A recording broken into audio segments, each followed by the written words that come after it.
I was talking and my mic was muted. So, welcome to the last day of the class, week 5. This term's over. All grades or all work is due this Thursday, 11:59. Unless you have academic accommodations, then of course you know what your due dates are. Um, Tonight's agenda, of course, will be chapter 12, and we'll knock out this chapter, and that'll be it for this term. And final grades will be submitted Friday. So you should know what your final grade is. I mean, you can kind of guess or have a gauge of where you're going to get um, your final grade or in the class with your final grade. Man, my head's like somewhere else. Sorry. So, chapter 12, introducing jQuery. When you complete this chapter, you will be able to use the jQuery library to apply jQuery methods to a selection of elements, modify the contents and structure of the DOM using jQuery, manage browser events using jQuery, create effects and animation using jQuery methods, apply jQuery plugins such as jQuery UI to create customized animations. Why do we use jQuery? You may be wondering. Well, developers often find themselves reusing the same sets of code across multiple projects. That code provides a foundation for future projects, saving the developer time and effort. That's the key thing. The most useful sets of JavaScript code can be organized into a JavaScript library where they can quickly apply to a wide variety of projects and applications. Some JavaScript libraries are provided to the public for free. Perhaps the most successful of these free libraries is jQuery, which is a library enabling developers to implement many common JavaScript tasks with minimal coding. In this chapter, you will learn what jQuery can do and how you can use it in your projects. So getting started with jQuery, it's a challenge for some developers in early years of the web was that different browsers implemented JavaScript in different ways, and that's always been the issue. As a web developer, you have multiple browsers that are being used, and there was no standard, right? There was no way to write code or create a web app that would be the exact same on every browser. Well, we can kind of do that with jQuery. The two competing standards are were promoted with or were promoted by the Netscape. I don't know if you guys ever remember that, by the Netscape and of course Internet Explorer browsers. Both are deprecated. Netscape is now, I believe, Mozilla, and Internet Explorer is it's no longer being supported by Microsoft. Of course, among other differences, the two browsers took fundamentally different approaches in referencing page objects, managing events, and handling server requests. Um, Something to note here, jQuery was designed to run the same on all browsers, which was the biggest part of its appeal. Perfect. Brings us to page 502. The jQuery library is a concise set of tools that simplifies commonly needed tasks with a minimum of coding. The core features supported by jQuery are DOM manipulation, event management, animation effects, widgets, and of course, Ajax. As far as versions for jQuery, the initial release was in 2006, so it's relatively new, if you will. As we can see in here in figure 12-1, version 1, 2006, and 3.5, of course, was May 2020. Security fixes, dot even and dot odd methods, deprecation of older features. So always changing. So they say 3.6 is the most current release, but new versions with security updates are released every few months. So you might want to always use the most recent version of jQuery. Several plugins are designed to work with earlier jQuery versions and will work with the more recent versions. So you need to check the documentation on any third-party plugin. Always check the documentation. Loading jQuery, the jQuery library is accessible either as a .js file downloaded to your website or as a link to a file residing on a content directory network, also known as a CDN, which is a web server that hosts open source software and is optimized for quick delivery of that software. If your app needs to work offline, you should download the library file. But if that is not a concern and you wish to save space, create a link to that file on the CDN. Generally using the CDN is considered the best practice if network connection is not a concern.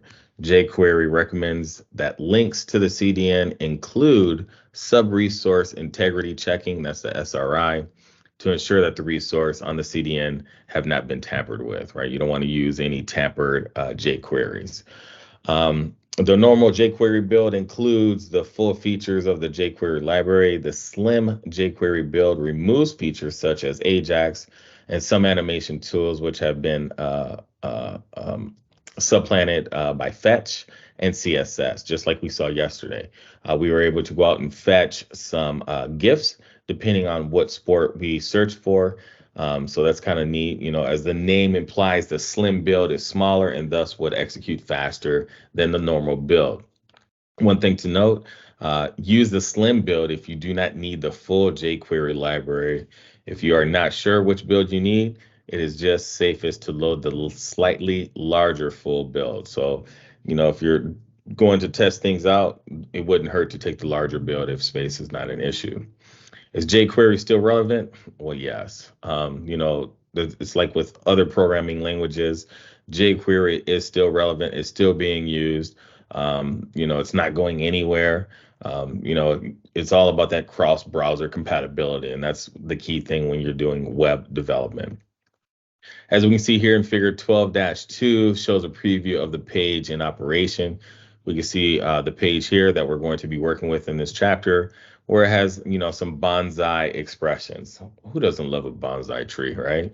So we have some frequently asked questions down below, and once we click the plus, it will expand out and it will display, you know, an answer. So, you know, clicking that question expands to display the answer. Clicking the question again will collapse that answer. So that's going to be the functionality we're going to add for chapter 12 using jQuery. So let's jump over to our VS Code. Move my book out of the way so I can see. Go to my VM here. Pull up my VS Code. I think I have chapter 12 files here. That was yesterday's. Chapter 11. I'll go ahead and close these out. I'll close folder, open. And we're going to go to, whoops, wrong one. Chapter 12. Cool. So here in chapter 12, I'm going to open up the HTML page as well as the JavaScript page. And I'm going to enter in my name, enter name, date, and then we're going to go to the code.jquery.com website. So let me add this in here first. So,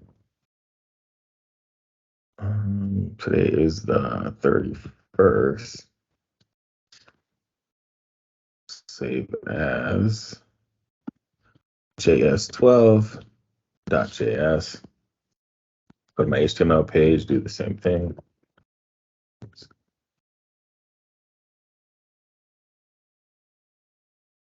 What is it, 31?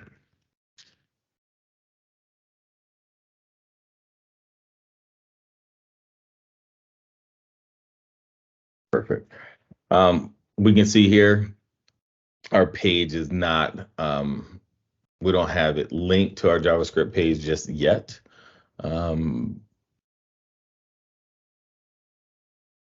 We're not going to link it just yet because we need to copy a link from the web. So we're going to go to code.jquery.com, which is on page 503, and that's step 3. So I save the files with the correct name, open up a browser. There we go. No, I don't want to restore. And we'll do code.jquery.com. So here we can see jQuery's site brings us to 504. And here we're going to, which version? We're going to use the 3.6, which is 3.6.3.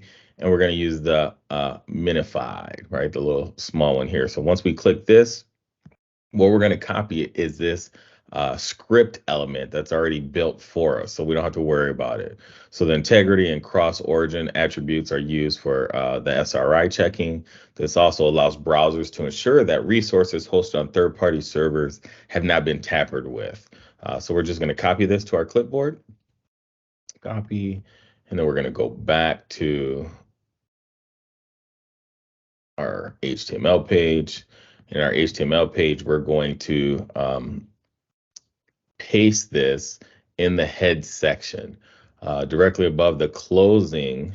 So directly above the closing, that's the closing of our head section. I'm going to paste it in there like so. Puts it in there one long line. We could break it up if we need to, which I will, because it'll make it a little bit easier to see it on the page. Tab this over. I'm going to make it look just like the book has it. And we have cross origin down here as well, like so. So we have our script element in here. So here's our close script. I'll put that down one, like so. Bring this over like that, just to line it up a little bit. That's just me. So we have our script element. We have our source pointing to our jQuery. So we have our link for the version for the core. So we're good there. We're also going to add the following script element to link our JS12 file. We do not need to include a defer in this one, so we can just have another script element because we can have multiple script elements. Source, this will be our js12.js, and we can close that guy out like so. Go ahead and save our changes.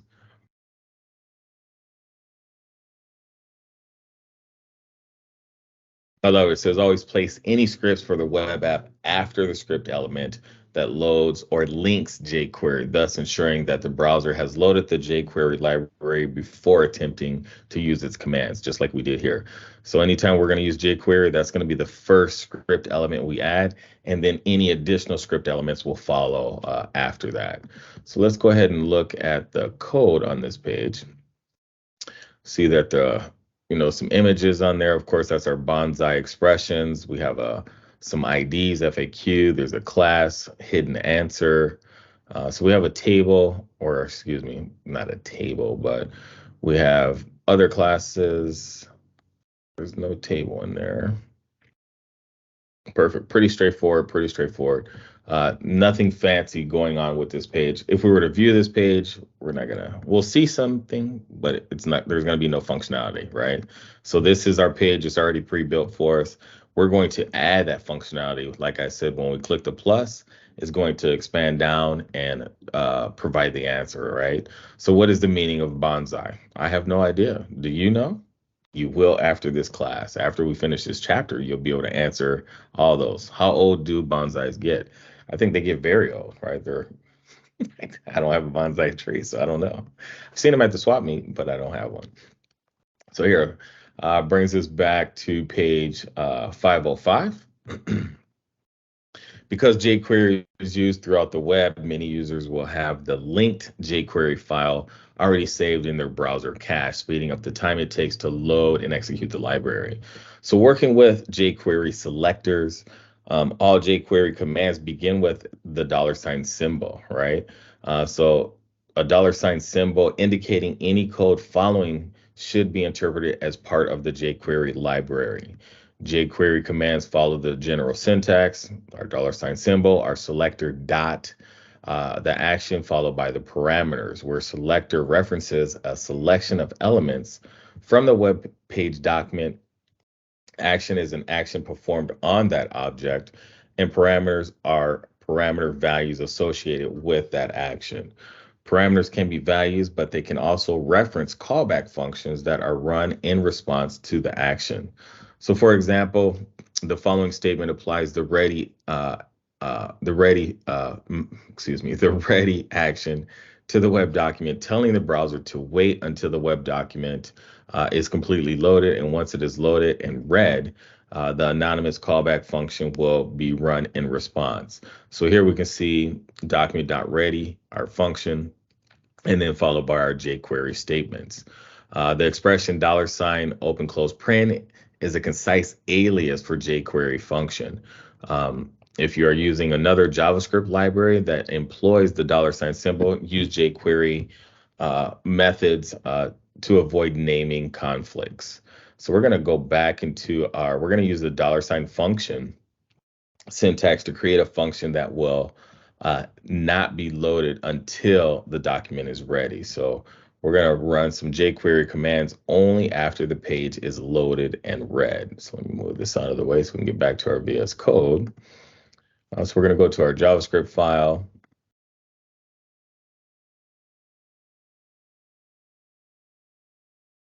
Perfect. And here, I'm going to start on line 13. We're going to have run once the page is loaded and ready. Let me take that out because I had the wrong symbols. Run once the page is loaded and ready. Okay, we're going to have our $open paren. We're going to have our arrow function. Oh, and we're going to close that guy out like so. Excuse me. I'm on page 505. We'll save our changes. Save our changes. Then save it. Bam. Save it there. And let's view our page in the browser again. Let me just refresh. Sure.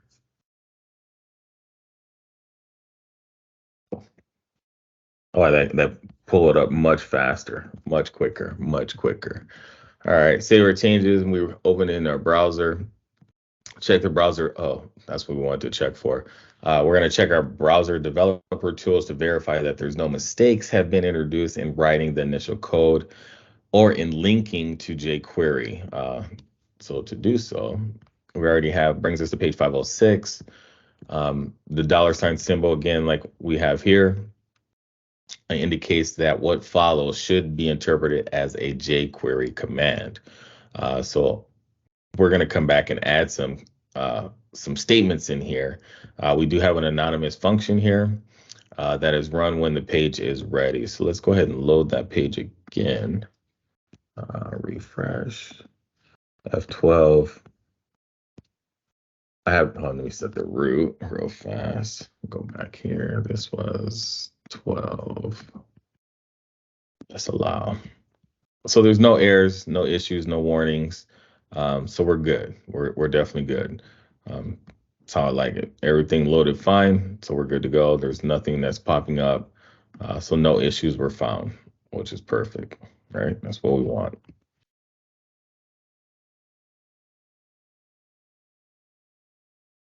Selecting elements from the DOM, like the query selector and the query selector all methods, the jQuery $selector expressions references a selection of elements based on CSS selector patterns. Any selector pattern supported by CSS can be used in a $selector expression. The following expression returns an array of all paragraphs nested as direct children of the DD element. Right, so this is thinking about our table, right, our DD element. So here, $DD, and we're looking at all the paragraphs, direct children to the DD element here. To select paragraphs that are direct children of either a DT or DT element, we can use, this syntax here, DD greater than P for paragraphs, and of course, comma, DT greater than P as well. So always enter a CSS selector pattern as a text string placed within quotation marks. Brings us to page 507, best practices. We always want to optimize jQuery selectors. Because jQuery selectors are based on CSS selector patterns, you can speed up your processing time by optimizing your use of selectors. This is especially important for large documents in which searching through the node tree would involve investigating several branches. Here are some tips to keep in mind to optimize jQuery selectors. The ID attribute is unique for every page element. That's the fastest way to retrieve a specific element is by its ID value. Be specific in your selectors. Include a context for the selectors whenever possible to reduce the size of the node tree that the parser will search. Cache your selectors by storing them within variables. Um, Avoid pseudo selectors. A selector like $div, colon first takes up a valuable processing time as a JavaScript parser needs to parse the entire node tree to evaluate which div element is the first in the list. A little bit goes a long way with code optimization. Speed up your jQuery apps by writing selectors that are efficient and specific. Traversing the DOM with jQuery. Uh, just as JavaScript includes properties and methods for traversing the document node tree, jQuery provides tools to navigate through the node tree from parent elements through sibling and children elements. So in figure 12-6, we can see the methods and their descriptions. So children filter returns all direct children of the selected elements, where filter is an optional selector expression or jQuery expression that narrows down the search. Closest filter, we have contents filter, find filter. First method returns the first element from a list of selected elements. Has element returns all elements which contain a specified element. Last method, next filter, next off filter, parent filter, returns the parent of the selected elements. We have prev, like for the previous sibling in the selected elements. Prev all previous, all previous siblings of the selected element. And then siblings filter returns all siblings of the selected element. And of course, these are all jQuery methods to traverse the node tree. Brings us to page 508. Something to note: if a method does not include a filter, it selects all elements from the specified direction in the node tree. So if you don't remember the node tree, go back a few chapters. It's just the file hierarchy of how our page is laid out in elements. Working with attributes and CSS properties, jQuery also provides methods to work with element attributes and CSS properties. Using these methods, you can narrow a search based on element or CSS property values, or you can create new attributes and CSS properties. So in figure 12-7, we can see some jQuery methods for attributes and properties. So here we can see add class, adds one or more class names to selected elements. CSS prop for CSS properties. It returns or sets CSS properties for the selected elements. Has class, remove attributes, removes one or more attributes from the selected elements. Toggle class, toggles between adding and removing one or more classes from the selected elements. Brings us to page 509. Something to note: if several items are returned by the jQuery selector, the CSS method and the attribute methods will return values for the first matched element in the array. So here we can see, as with element attributes, the value of multiple CSS properties can be set in JSON format. The following expression sets both the color and the font size of the main H1 heading. So here we can see H1 sharp main .css, font size is going to be 2em, and the color is going to be set to blue. So of course we can see, reading these few paragraphs, how we can use jQuery to return back or returns the computed values of the CSS styles. Changing the DOM structure.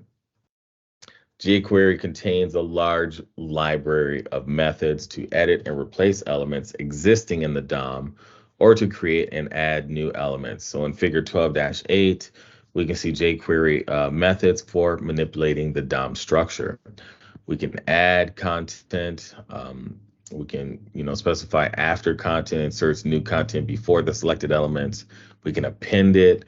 We can use before method, inserts new content before the selected elements. We can clone, which makes a copy of selected elements, including event handlers. So that's kind of key. If you want to, clone, use the clone method, it's also going to include event handlers as well. Detach elements. We can use empty method, which will remove all child nodes and content from selected elements. HTML gets or sets the HTML content of the selected elements, and prepend. Here we can prepend. I said prepend. Inserts new content at the beginning of the selected elements. We can remove, replace all, replace with, text, val, and unwrap, and wrap HTML, which wraps HTML structure around the selected elements. jQuery methods act as both getters and setters. A getter, or getter. No, a getter is a method that gets a value, while a setter is a method that sets a value, right? Something's going to get and you're going to set. So the following statement acts as a getter by getting the value stored in the username input box. So here we can see input username.value method, while this statement acts as a setter to set the value stored in the input box. Here we can see in this next statement where we're assigning that value, Dawson 4815, for the username, as an example. The jQuery replace all method and replace with methods accomplish the same task, except that the order of the arguments is reversed. In the replace with method, the selected elements are listed first, followed by the replacement HTML code. So the wrap method encloses elements within a specific or specified HTML structure, creating a new parent for the elements to enclose the following H1 headings. So here we can see H1 class equals story, our main heading. H1 class story equals second heading. With the following article elements, we have this wrapped in an article, H1 class story, and our main heading. Brings us to page 511. Handling events with jQuery. jQuery uses the same syntax for managing events as it does for applying methods to selected elements. The general format for this is, of course, our $selector dot event followed by our handler, where selector are the elements that experience the event. Event is the name of the event, and handler is the function that handles the event. jQuery responds to events during the bubbling phase. If you need to respond to events during the capture phase, use JavaScript's add event listener method. If an event method is supplied without a handler function, jQuery triggers the event instead of responding to it. So in figure 12-9 describes the most common of the many jQuery event handlers. Blur, change, click, double click, focus, hover, mouse enter, mouse over, mouse out, ready, and submit. Ready handler, of course, the DOM is ready and loaded by the browser, right? That's what we just added. Brings us to page 512. Here, continue on with properties or methods. So we have event.current target, event.prevent default, stop propagation, event.target, or event.type returns the type of event which was triggered. So the following code demonstrates how to apply the click event to every H1 element in the document to display the text of the element that follows the heading. In this handler function, the heading clicked by the user is stored in the in the e.target property. The next method selects the next sibling element in the DOM, and the text method displays the text stored within that sibling. Excuse me. So here we can see h1.click, we're using our arrow function, console.log, where e.target next, and the text. So we're going to add a click event for every question, right? When we click that plus, we got to have something, right? It has to do something. Um, you know, Notice that the event object property e.target has been placed within the jQuery selector, right? Our $ open paren, close paren, so that jQuery handles the methods associated with the event target. You now have enough information to begin creating the app that displays answers to the questions on the Bonsai expression FAQ page. Questions on the page are enclosed within a DL. All right, that's our definition list element. Each question is marked with a DT element, and the answer to each question immediately follows, marked with a DD element. We're going to add a click event method for every DT element within the FAQ, running a function that will alternately hide and unhide the answers. So let me move this out of the way so I can get back to my VS Code. So I'm back in my VS Code, and we're ready to dive right in. So here we're going to add a click event. So I'm going to put that outside. No, it'll be inside.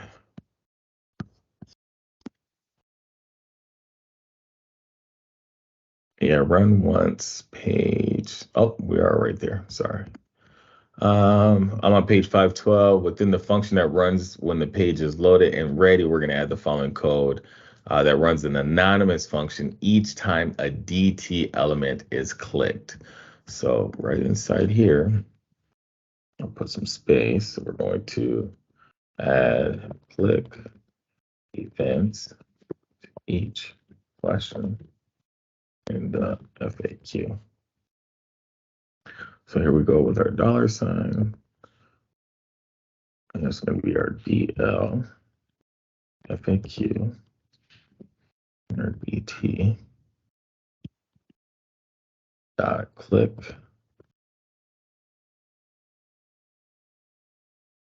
This be E, I'll put space.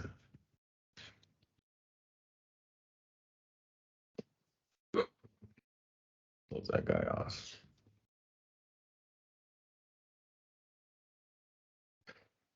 Excuse me. Of course, when answers are hidden, the question will display a plus, and then when they're displayed, of course, it will show a minus. Brings us to page 513.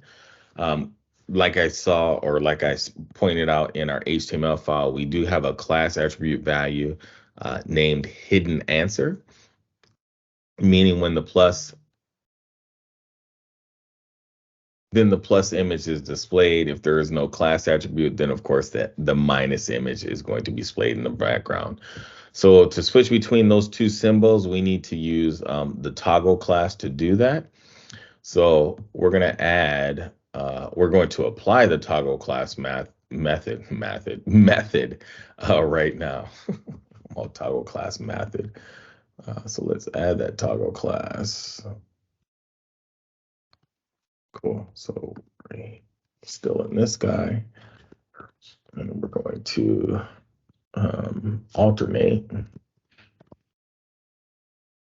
between hiding and showing the answer. So we're going to let question equal e.target.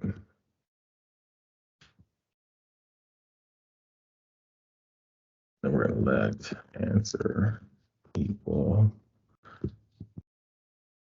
question dot next method.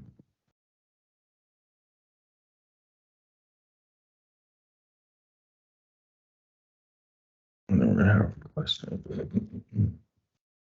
That toggle class means our hidden answer, like so. So here we can save our changes.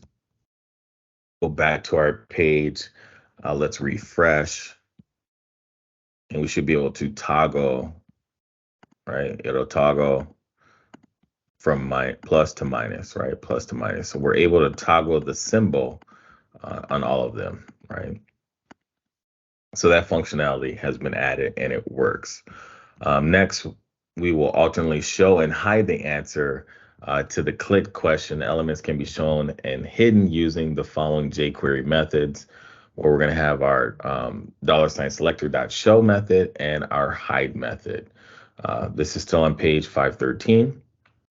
So we're going to alternate between shown and hidden answers. So let's go back to our JavaScript page, and we're going to add some more functionality there. So we have our toggle class here. Within the anonymous function for the click event, that's where we're at right here. We're going to add the following. So we're going to have an if statement in here. So let me put some space in here. So if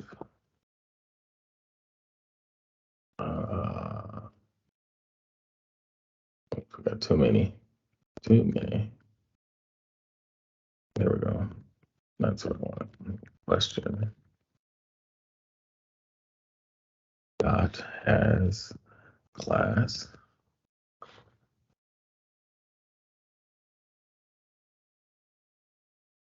And it's called hidden answer.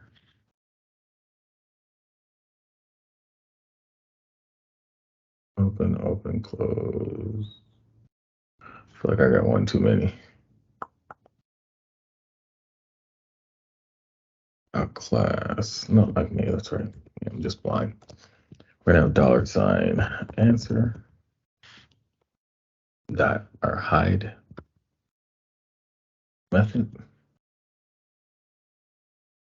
Else it will have our answer dot show method.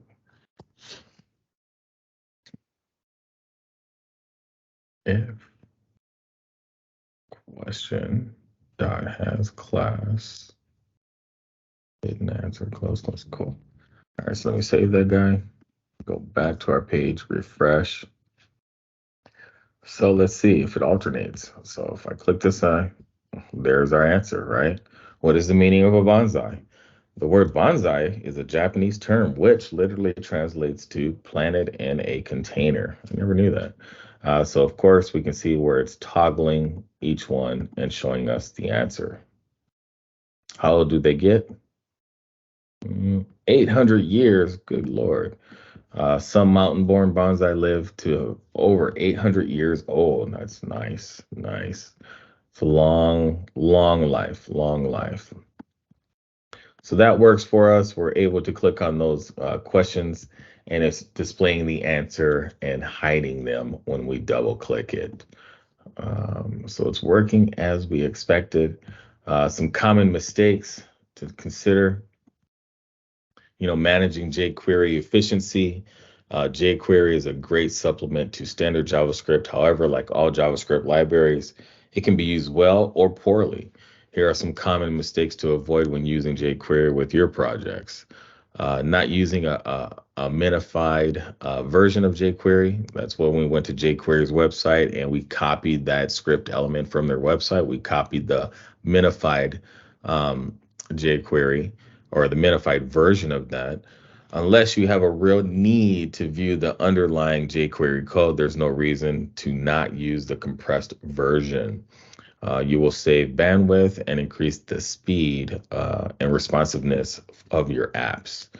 Not using a CDN reduces the load on your own server, and with browser caching, jQuery may actually load quicker unless you need to work offline. There is little reason not to use CDN. Using selectors inefficiently, jQuery's $selector method is a great and simple tool for referencing arrays of elements. However, do not overuse it. Chain your methods together so that jQuery only scans the DOM once. Mixing jQuery and JavaScript methods, jQuery integrates so well with standard JavaScript that it is easy to forget when jQuery ends and JavaScript begins. A common mistake is trying to apply a JavaScript method to a jQuery object and vice versa. Another common mistake is using jQuery when you do not have to. Before committing to jQuery, make sure you have exhausted everything that you can be done with HTML, CSS, and JavaScript. There may be solutions that you have overlooked. Brings us to page, what am I on? 515. Working with effects and animation. The show and hide methods used in the last section are examples of jQuery effect, which is a method that applies a visual effect to an element selection. The complete syntax of the two methods is as follows: show, speed, easing, and callback, and then hide, speed, easing, and callback. Where speed is slow, fast, or the length of the effect in milliseconds. Easing specifies the speed of the effect at different points in the animation, and callback is a callback function that is run after the effect is completed. The easing parameter has two possible values: swing and linear. Swing is the default easing in which the changes are slower at the beginning and at the end, but faster in the middle. Linear and easing in which the changes occur at a constant rate. You could not see any special effects in the last section because the duration was set to 0 milliseconds by default. To experience the transition, we can use the show and hide methods and increase the duration to 0.6 seconds or 600 milliseconds. So let's do that so we can see that change. So we're going to go back to our JavaScript file, and we're going to specify the duration. So all we have to do is go into our hide and show methods. Here we're going to put 600 to both of those, save it, and of course, open up our browser, which is right here. So refresh. So now you can see how long it takes for it to come out, right? That's really slow. If I had to wait that long, I probably wouldn't read these FAQs. That's just me. I want it to be much faster. Go much faster, right? The hide method works by reducing the size of the selected elements to 0 pixels and opacity to 0, making the elements completely transparent. The show method works the opposite, increasing the size of elements from 0 pixels to its default size, increasing their opacity to 1, making the elements completely opaque. Other effects are also supported by jQuery, which are described in figure 12-16. So we have fade in, fade out, fade to, fade toggle. We're already using hide method and show method. We have slide down. Slide down reveals the selected elements with a vertical sliding motion. So it's just going to slide down like this. We can slide up, hides the selected elements in a vertical motion, and toggles between hide and show methods. So next we're going to apply the slide down and slide up effects. Let's see how it changes the look and feel of our web page. So we see now, right, this is our normal, we're just setting the time to 0.6 seconds, right? Kind of real slow, right? Real slow. So we'll go back and we're just using the hide and show methods to do that. Well, we're going to change these. We're going to change the methods to slide up and slide down. So here we'll just slide up, capital U, slide up and slide down like so, and then save our changes. We'll reload our browser and it will see the difference in how it acts. So now it just slides down like an accordion, right? Just not too slow. It's not, you can just see all the words are stationary, and it just displays everything in one fell swoop. If we wanted to go faster, of course, we can always decrease the time on that. Changing effects, chaining effects. jQuery effects. Oh, it's almost break time. I think I'm almost done with this guy. Um, Chaining effects, jQuery effects can be chained in a queue so that one effect quickly follows another. The following code creates a queue in which the selected elements are initially revealed with the selector down method, effect over 0.5 second interval, followed by several fade ins and fade outs over 0.1 second intervals. So here we have our selector slide down zero point 0.5 seconds. Our fade out is set to 0.1 seconds. Our fade in is the same, our fade out, our fade in. So I think we're going to add, I think we add that on there. No, we don't. We don't fade. No, we don't fade. But it's definitely good to know. The overall effect is one in which the element is revealed and then flashes by quickly fading out and in.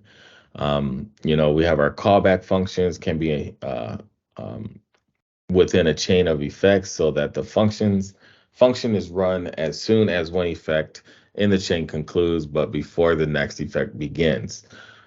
With this approach, you can time actions to occur within the middle of an effect queue. The following code applies a 1 second fade out to the div caption element and then changes the text to no caption after the callback function is finished. The next effect that fades in the element is run. So let's take a 10-minute break right here because I got 6:50. So I'll take a quick break. Quick break. Let's do Leprechaun Race.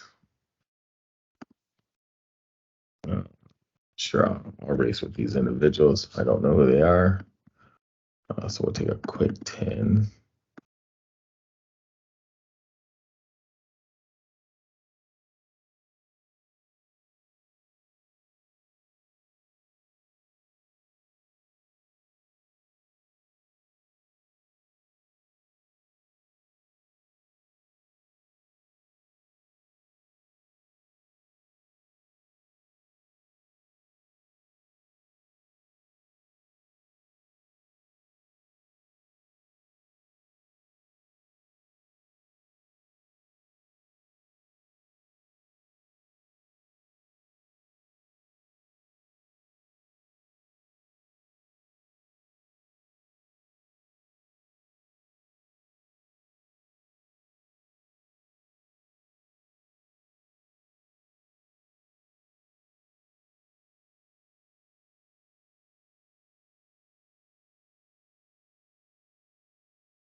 I take it. That's how I went. That's how I went in. Get this guy out of the way.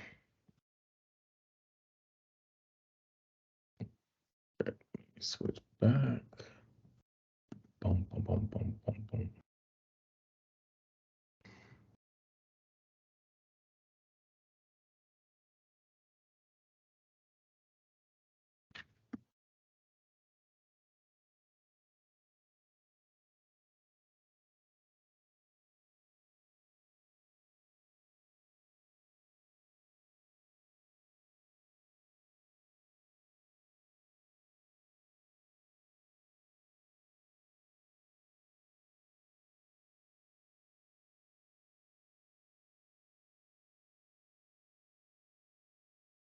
Perfect.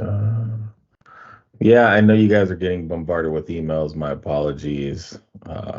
IT is working on fixing my issue with using our templates. So that's why you guys are getting a bunch of emails right now. Oh, where'd my book go? Oh, here we go. Bring this guy back. All right. So we updated our functionality for our show and hide. Looks a little bit better. I mean, that looks a lot better. The text is not being like it's teletyped out. I mean, if that's the effect you're going for, then definitely you can leave that there. I definitely prefer this method here, where it just vertically goes up and down, and I can see the answer being displayed. Excuse me. We can create custom effects with animate. Um, jQuery animation is a visual effect accomplished by gradually changing the values of a collection of CSS properties. Let me move this out of the way. Can't see this guy. Cool. Collection of CSS properties over a specified time interval. Animations are created using the following animate methods. So it'd be our selector dot animate followed by our properties, our duration, and our callback. Not all CSS properties can be animated. In general, only those CSS properties whose value can be expressed in numbers, lengths, or percentages can be animated. Brings us to page 518. Oh, sorry, you guys can't see my book, but you have a book, so that's the same thing. Cool. So a CSS property can be changed relative to its current value using the plus or the compound operator, if you will, plus equals or minus equal operators. If the following in the following code, the font size of the h1.caption elements is increased by 1 em relative to their initial font size when the animation starts. So here we can see h1.caption.animate method font size. We're going to increase it by 1 em, right? And we have our time, right, which is 0.5. Right now, our default is the 6, but we're going to change that. So we're going to apply the animate method now. So let's do that. Okay. This, cool. All right. So we're going to go back to our VS Code. In our VS Code directly above our click event, right? So directly above our click event. So I'm going to go directly above our click event. We're going to put some space in there so I can see it a little bit better. Cool. So directly above our click event, we're going to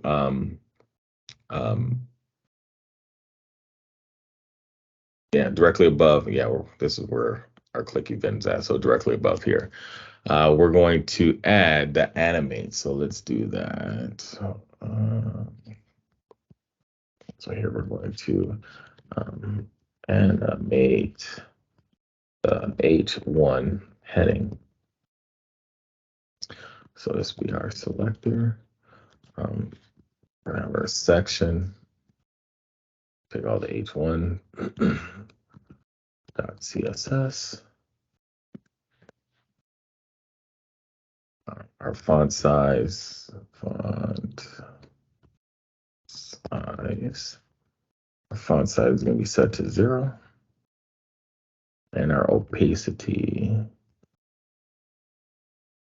is going to be set to 0 as well.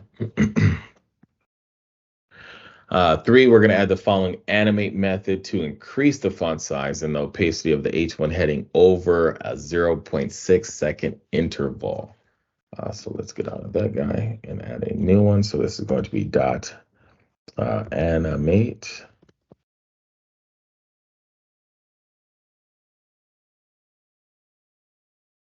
And inside here, we're going to set our font size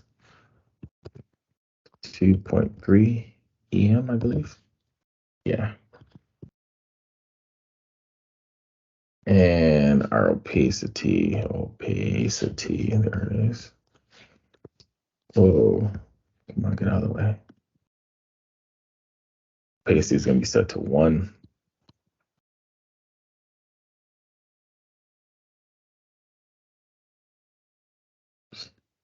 Out of the way, set to 1. And then our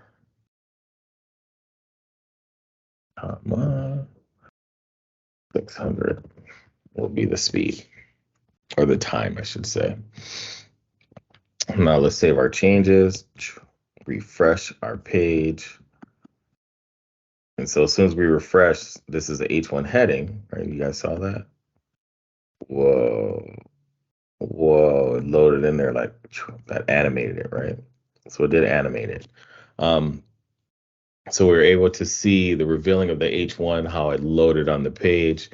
Of course, if our animation fails, we can check the debugger console for errors, common mistakes, or not closing off the parentheses within the CSS and the animate method, and not separating CSS properties with a comma. So those are some common mistakes that could potentially happen. Page 519 has that whole block of code all on one page in figure 12-18. So you can see it here as well. Instead of breaking it up in 2 chunks, you can see it all right here in one snippet. Controlling the animation queue. Animation effects placed within a queue are run in order, with each animation starting as soon as the preceding animation finishes. Once an animation has started, it will continue to the end of its duration value. jQuery provides methods to control the queue by delaying an animation, halting a current animation, or removing animations from the queue. Figure 12-19 describes the jQuery methods for controlling the animation queue. So here we can see we can use clear queue method. Of course, removes all items from the queue which have not yet been run.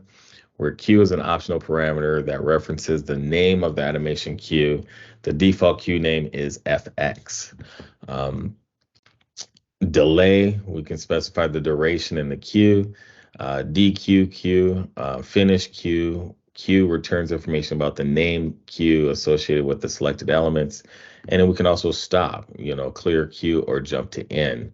In the following code, moving a mouse pointer over the div.box element will shift the box 20 pixels to the right over a duration of 1 second. The animation will continue even if the mouse pointer is no longer over the box.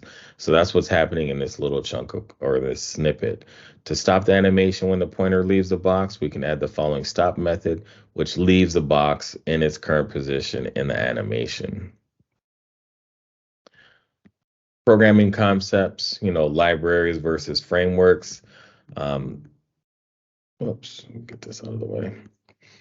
Libraries and frameworks often get mistaken for one another, and while they have a lot in common, there are important differences. A JavaScript library like jQuery is a reusable collection of code that is often directed toward one use or purpose. The developer calls on the library to perform tasks or get information.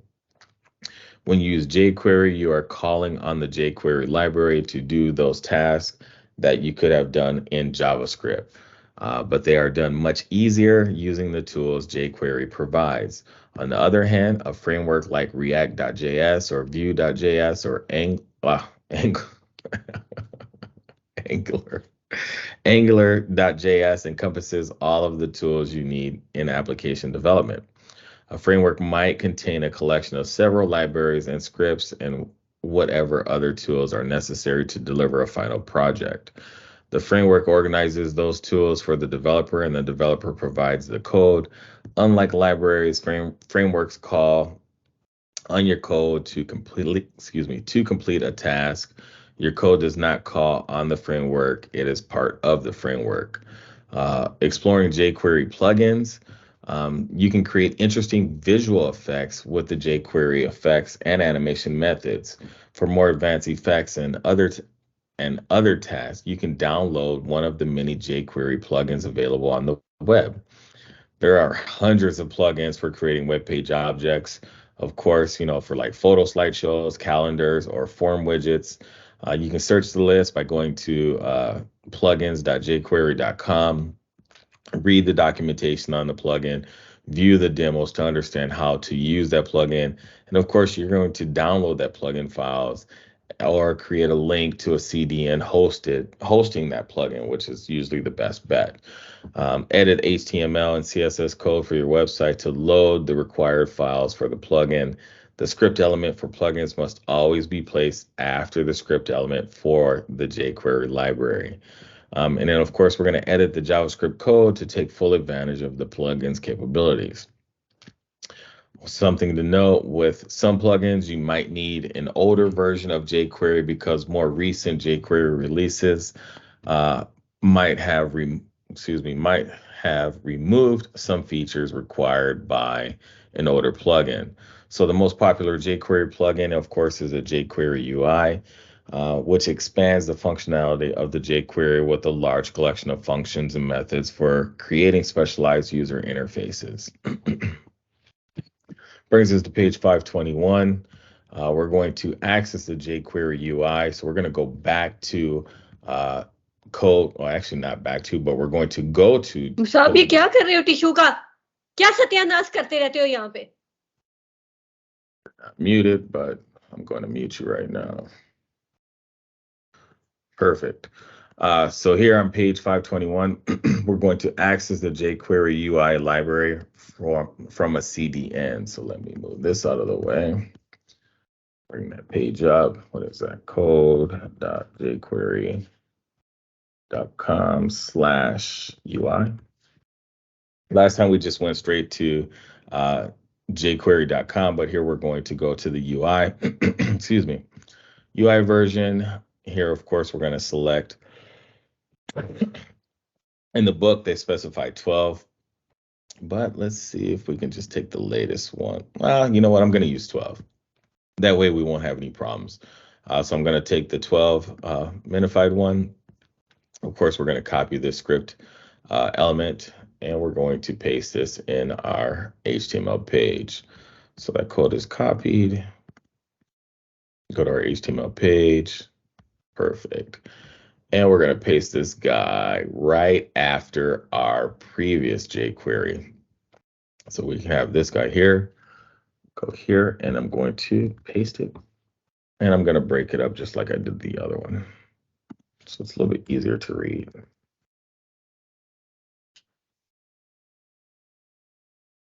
Like so. Save our changes, go back to our JavaScript page. So we linked to the minified version of the jQuery UI library. Now we're able to call upon, those library tools that we just linked in there. So we're going to add some visual effects to the selected elements with the jQuery UI library is provided. The effect method. When we use the effect method, we're going to specify the type, the option, the speed, and of course the callback. Figure 12-22 displays, we can blind, bound, clip, drop, explode, fold, puff. That's a good one. Creates a puff effect by scaling the selected elements up and hiding them at the same time. Pulsate, scale, we can shake, size, slide, transfer, show, hide, and of course toggle. So we're going to add a clip effect to our page. So let me move this out of the way.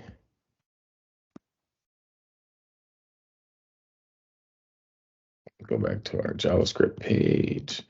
And we're going to add that clip effect.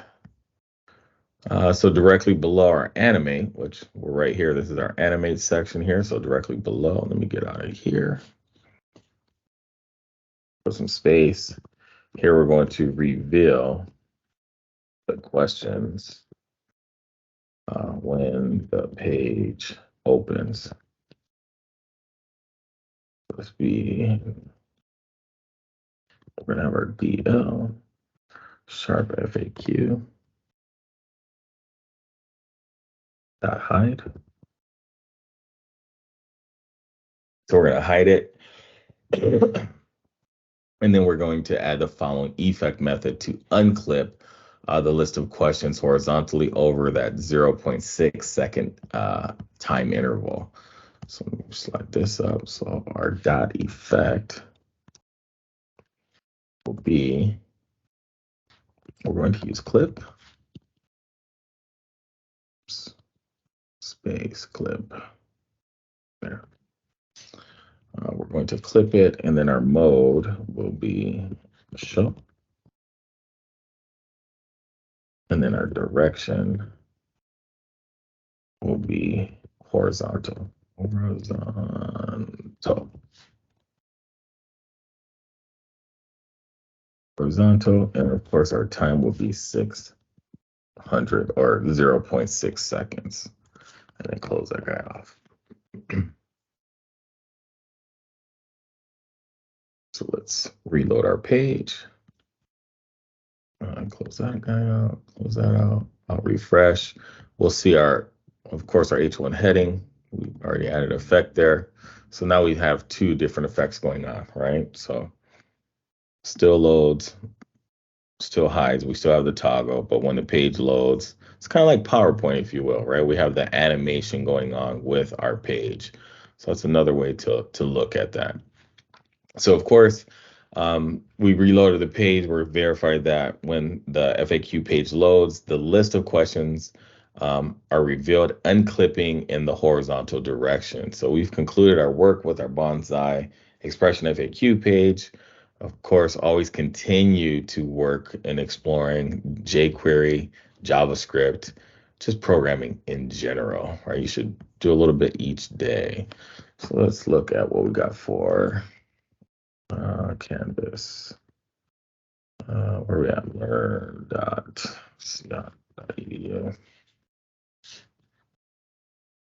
I think I have it open already.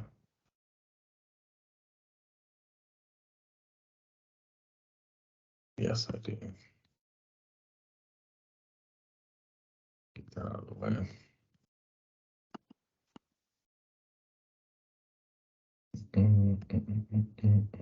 Week five. Hands-on exercise 2, that is 12.1. So let me get to 12.1.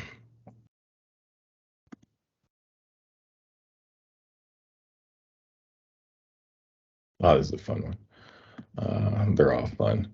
So 12.1, of course, in this project, you will use jQuery on the Wildlife Sea Cruises website. Most of the content and styles have been completed for you. Your task will be to finish the project by creating a drop-down menu containing links to other pages on the website. A preview of the completed project is shown in Figure 12-24.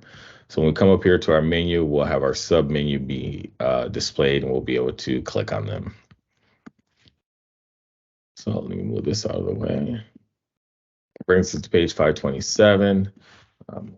Close these pages out. That's the chapter. So we're in 1. Open up our HTML page and our JavaScript page.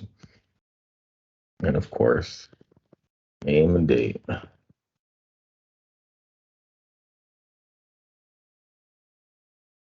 Save as.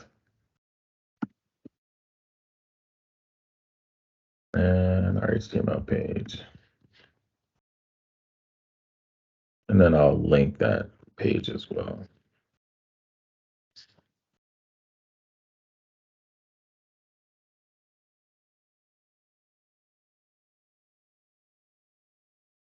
While I'm on the HTML page, we're deferring this. So we're going to add a script element to load the last minified build of our jQuery library from the CDN website. And we're also going to add, so let's do that first. So come here to, so we're going to go back to, I should have left that page open.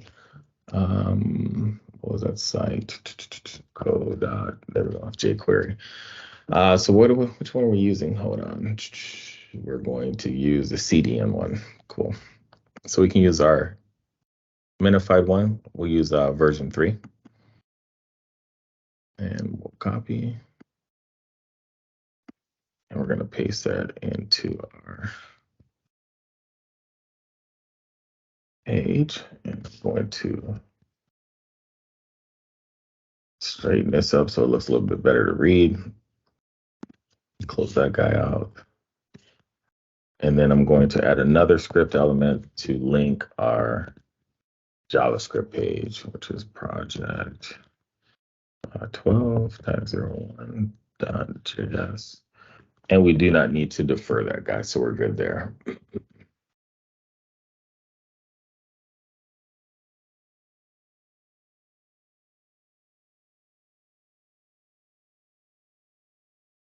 Perfect.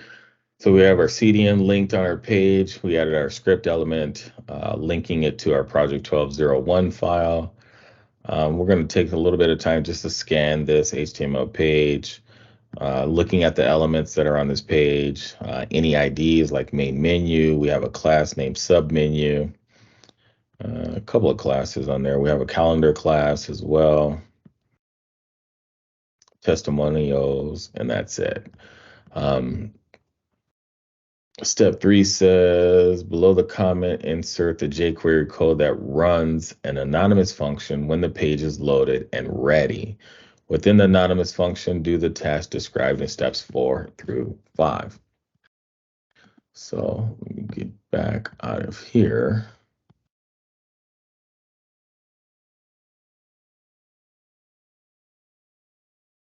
Cool.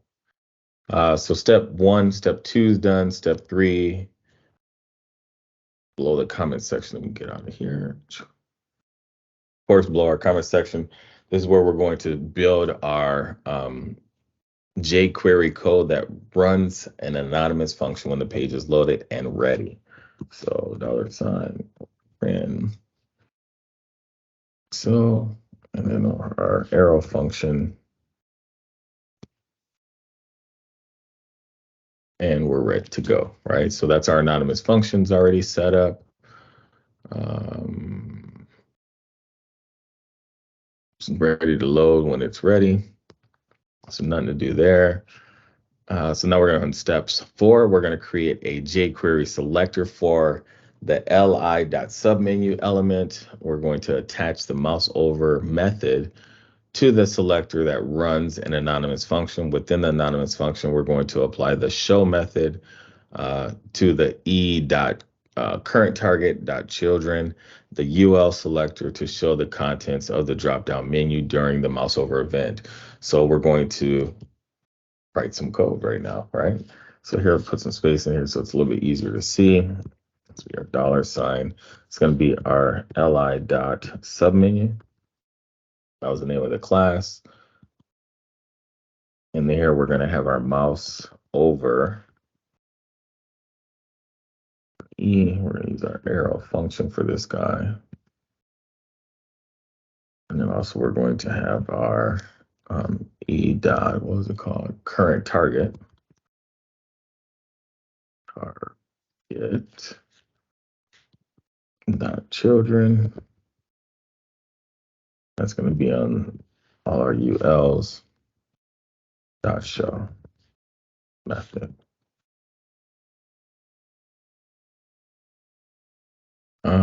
So that's our mouse over.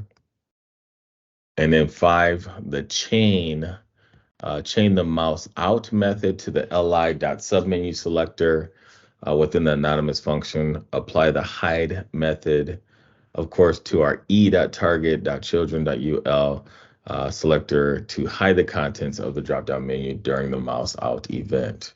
So we'll get out of this guy. That was the mouse over. Now we're going to have our dot mouse out. Our target, our arrow function, excuse me. It's our $, what's called E dot target. Oops. Current target. Like there, current target dot children. It's going to be the UL dot hide. Like so. Close that guy and close that guy out. Save our changes. Save our changes and we'll test and see if it works. Fingers crossed. Maybe it will, maybe it won't. So when we hover our mouse over, we can see that it does display the submenus when we hover over. If we click on it, of course, it's not going anywhere, but our effect is working as we programmed it. So when we mouse over, it changes from cruises, rates to directions, and all the submenus are being displayed. So that does complete. So we just verified 7. Verify that when you move the mouse pointer over any of the 3 menu headings, a submenu appears below the heading, and that when you move the pointer off, the submenu disappears, and it does, right? So we can see it does display, and then it goes away. Perfect, perfect, perfect. So that does complete project 12.1. What was the next one? I think 12.5 was the debugging one or something. I think it was 12.5. Yeah, it was. So we'll go to 12.5, which is the debugging project.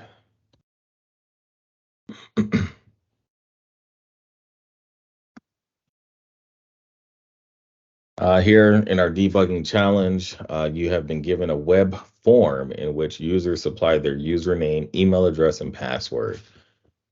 The validation for the form has been written in jQuery. However, the validation is not working because of errors in the code. You have been asked to fix the code so that the form validates the user data and submits that data for processing. A preview of the form is shown in figure 12-28. So this is what happens.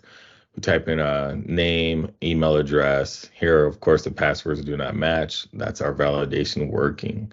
So we're going to start this off. Go to project 12.5. Close this out. 5, we have our HTML page, our text, and our JavaScript. And we're going to name and date.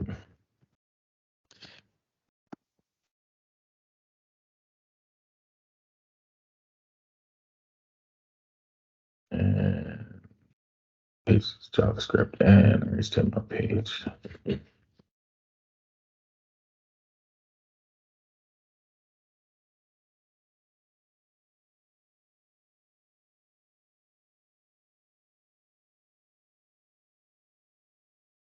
So we added those, entered our name and date, brings us to page 532. Now we're ready on step 2. In our HTML page, we're going to add that script element to load the latest minified build of our jQuery library from the CDN. So of course, we're just going to go back. I did leave it out. Cool. I did leave it up. So here we're going to come right back to this one, picking the latest version, 3.6.3 as the latest. Copy. And we're going to add that right here. Always before the close head tag, like so.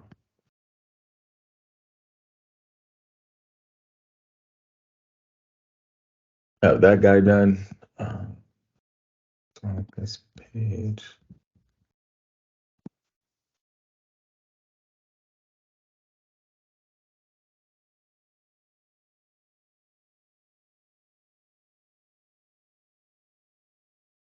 After we load that, we're going to add our script element to link, of course, our JavaScript page.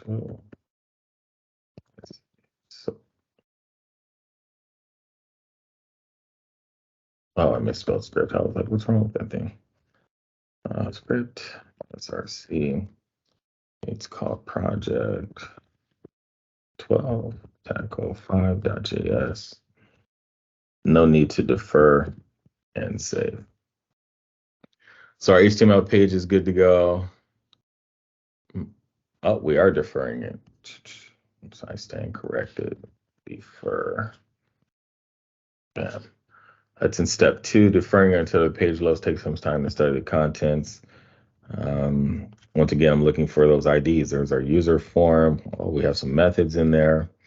Our get, our action, where it's going to have our form submit.html. We have some labels. There's our field set. What else is going on in there? Submit button for ID and the value. Cool. Whoops. Go to our JavaScript page. Of course, there's errors in here. You can already see some red squigglies. If you just were to scan, yeah. So we can see email, there's some squiggly. Just to point out some obvious ones, right? When we scan our JavaScript page. Excuse me. That's good. Brings us to step 3. We're going to go to our JavaScript file where we're at. We're going to fix the following mistakes in the file. The following mistakes in this file. So the first one, of course, A3A, it says the first statement selects the web form from the page, but there is an error in the selector. There's an error in the selector. So here we can see our selector, our submit. We can see our submit has an error at trib. No validate, comma. Okay, cool. Where am I? So the first statement selects the web form from the page, but there is an error in the selector. 2 methods chained to the selector applying the attrib and the submit. So perfect. So let's go back up. So here's our selector for our form on line 13, but it says form dot user form, right? We're not using form dot user form. It shouldn't be a dot, but it should be a sharp. So that's one error that we fixed. That's A. The next one would be B. The 2 methods are chained to the selector applying the attribute method and the submit method. So here we can see our attribute method and our submit method right below. But there is an error that breaks this chain, right? So there's an error that breaks this chain. And the error that breaks this chain, we can see, whoa, bring my mouse over. Let me save that first. We see that there's an error right here on the submit button. So if we go up above and look, looking at the line, looks good. Oh, what's wrong here? We see that we're terminating this line, right? We're turning our attribute line with a semicolon, which we don't do with jQuery. So once I remove that, you can see that our red squiggly goes away and our count went down from 5 to 4. Save our changes there. 3C, the code tests whether the value in the username box. So it's testing the value, right? Anytime you hear the word test, that's our if statement because it's testing the value. So here it's testing whether the username, sorry, let me go back. The code tests whether the value in the username input box is equal to an empty string, but there is a mistake in the if statement. So looking at our if statement right here, if username dot val, and we have equivalent to nothing, right? It's an empty string, is valid false, username dot next. And then, of course, it's going to go on and go forward from there. So here we can see username.val. That looks, oh, duh. So .val, I'm all duh. So username.val, right? Val, which is our value, which needs our method, right? We're checking for that. So that is C. So that one's correct. So we'll fix that guy. Is valid equals false. and of course username.next. And we're going to keep moving through. So that was C. D is our email section. So let me scroll down. As you can see here, email has a red squiggly under it. So the email variable stores the reference to the email input box. Correct the mistake in the statement. So here we can see that there's our email in our input box. But once again, let's see what we have here. So we're let email equals $input sharp email. But what's missing? This should not be white. This should be encapsulated in double quotes. That's the issue. It needs to be encapsulated in double quotes. Save that guy. Now we're down to 3 errors. Let's see if we can get rid of all those errors. We may have 1 or 2. We should have none. So that's our email. The mail RE variable. Scroll down, mail RE variable right here. The mail RE variable, excuse me, variable stores a regular expression literal to match email addresses, right? It has all the symbols for the email addresses for the alphabet, uppercase, lowercase, all that. There's an error creating the regular expression. So let's see. Oh, if you guys remember expressions, we know expressions do not start off with quotes, right? It does not start off with quotes. So there should be a slash. And we're going to take that quote off there and close it off with a slash as well, like so. Ouch. Save that guy. So that fixes that error there. Brings us to F. The code applies a chain of methods to the $PWD.next. So let me scroll down, PWD, which I'm down here. And you can see we got a couple errors there. So here we're letting PWD, which would be password, of course. PWD.next. Am I blind and I don't see next? Oh, there it is. PWD.next. Selector to display an error message. There's a mistake in constructing the chain, excuse me. So of course we can see here. Let's look at this. So $PWD.next method. Once again, we're terminating this, right? Which we don't want to terminate that because this is saying if the password does not match the regular expression pattern, it's going to display the error message. So we're going to remove this semicolon. And as you can see, the hide becomes alive. Same thing there. We don't want to terminate that line, and we don't want to terminate this line either. And that will remove those 3 errors that we had down here in the bottom. I believe, there should be one more. If the passwords, we fixed that guy, PWD. And for the first password, now we got to look at PWD for the second password, because in there we have to type in our password twice. If the passwords, I'm on G, if the passwords are not equal, the app will display an error message to the user after a 0.5 second interval, which we see that 0.5 second interval there. However, there's a mistake in specifying the interval for PWD2.next selector. So there's an issue here, actually up here, because there's 2 semicolons right there. But that's okay, right? That will be fine. But when we look down, we're going, is valid, false, PWD next. We have our hide, we have our text. Oh, here's our time. We're not going to use 0.5, but we're going to specify 500, which will give us our 0.5 seconds.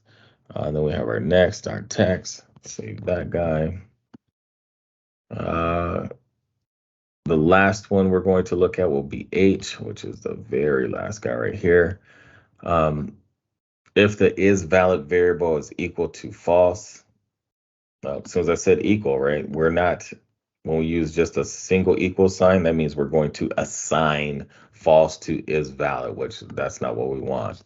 So equal or equivalent to, we need to have the 3 equal symbols there. So that's fixed there. We can save it and let's load our page, see if it works. Our page. I'm going to use the information they have there. So 1959. I'll just do 1. And of course, we get the validation, right? Because there's an empty email address and there's no password submitted. So let me put in a password, one at AOL.com. Test it again. That works. Password, I'll just do something simple.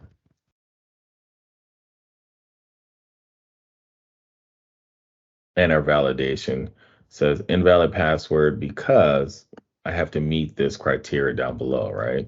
So it has to be at least 8 characters, uppercase, lowercase, and a number. And of course, here you can see that my password length is longer here. So I'm just testing all the possible validation items. So that's password 1. Password 1. And our form works fine. Once your form works and you fix all the bugs, you don't type in your real password, just type in something simple just to match or to meet the requirements. So here, everything works flawlessly, you should get the user data page displayed, and it will display all the username information. Take your screenshots, put it on your Word doc, and of course, submit it. Let's see what else is in there. This out of the way. Lost my page again. There it is. So that completes our debugging challenge. We did 11.5 yesterday. We just completed 12.5 right now. So the remaining assignments that you guys would need to do, we completed our hands-on exercise 1 yesterday, hands-on exercise 2 today.